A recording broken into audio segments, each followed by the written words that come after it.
Hello, in this video, I'm going to tell you about the external defenses of the innate immune system. So our external defenses are the first line of defense against pathogens. So really, it's our effort to keep all pathogens outside of the body. So things like skin and mucous membranes and all the other things that I'm going to tell you about in this video are there to help keep those pathogens, those disease-producing microbes and things from getting into our internal environment of the body where it can really cause a lot of damage. So as I mentioned, skin is an important part of our external defense, but also things like mucous membranes, coughing, sneezing, and lots of other things are also really important. Mucus lines the inside of all of the tracts of the body. So like the digestive tract, urinary tract, reproductive tract, respiratory tract. They're all lined with mucous membrane because the inside of those tracts are all considered the outside of the body. And if that's a kind of foreign concept to you, I included a link to another video where I explain that in a little bit more detail in the description below. So our mucus helps to trap microbes and any kind of foreign stuff, any hairs or dust or whatever, and it helps us to be able to contain those things and get them out of the body before they're able to cause more trouble.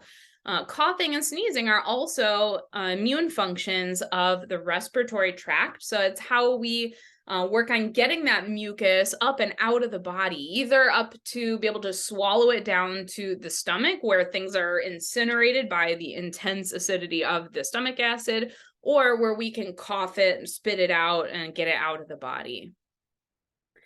Then we have all sorts of other fluids in the body that also have immune function. So we have an enzyme called lysozyme. Think like Lysol enzyme. It's an antibacterial enzyme that we have in just about all of our bodily fluids. It's in our tears, our saliva, our sweat, our sebum, that's the oil on our skin. It's in vaginal secretions and semen and blood and lymph and interstitial fluid. It's everywhere. So that really helps to protect all of our different surfaces and all of the different organs inside the body.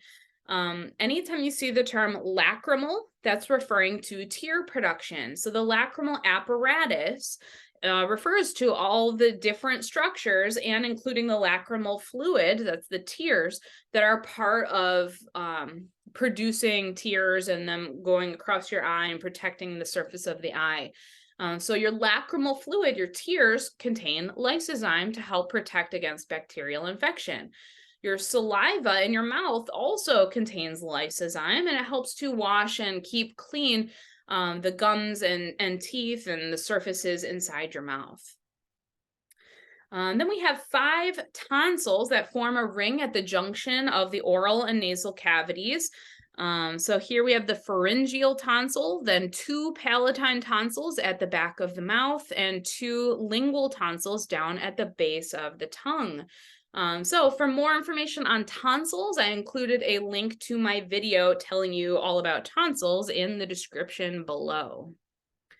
Urine also has an immune protective function. Of course, urine is a waste product. That's our kidneys' ability, it's our kidneys' effort to get rid of waste and clean out the blood and get rid of it. But it also is protective against urinary tract infections. So a urinary tract infection happens when a pathogen, usually a bacteria, most commonly it's E. coli, when a bacteria crawls its way up the urethra. If it makes it to the bladder, it can cause an infection in the bladder. And even more, if it crawls up the ureters and makes it to the kidneys, it can actually cause a kidney infection.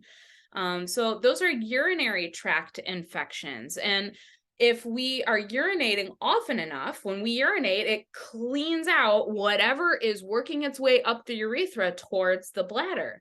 So what that means is the more often we urinate, the less time there is for those pathogens to work their way up the urethra to cause a urinary tract infection.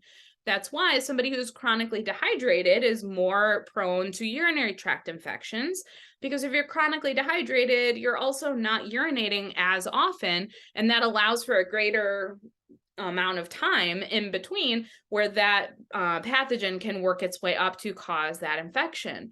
That's also why females are more vulnerable to urinary tract infections than males, because a female urethra is very short, so it's not a big distance for a bacteria to work its way up to the bladder, compared to a male urethra, which is much longer. So it takes a much longer time for a bacteria to work its way up to the bladder in a male. Vaginal secretions are also protective because they contain lysozyme. And diarrhea and vomiting, although we usually think of those as symptoms of being sick, that's actually your body's attempt to clear out a pathogen when it's in the digestive tract. So a lot of pathogens, most viruses and bacteria and whatnot, are killed in the stomach acid. So the gastric juice, the acid in the stomach, is usually acidic enough to kill most things.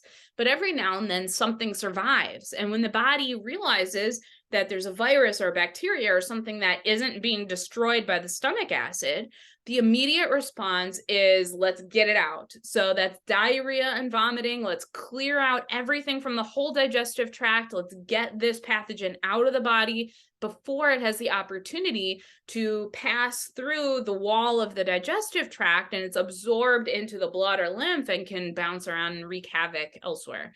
So diarrhea and vomiting, although we think of it as a symptom of being sick, which it kind of is, it's really an immune protective response to get it out as fast as possible.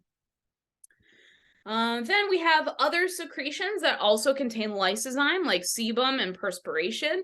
Sebum is the oil on your skin. Perspiration is just sweat. Both of those contain lysozyme, so they have antibacterial properties. But perspiration also helps to wash off microbes from the surface of your skin. So perspiration, sweating, is really great for your skin and for your body and to protect against infection. And then, as I mentioned, gastric juice also has immune function because it usually is strong enough to destroy most bacteria and viruses and things that may enter through the food that we're eating. All right, thanks so much for watching this video, and I'll see you in the next one.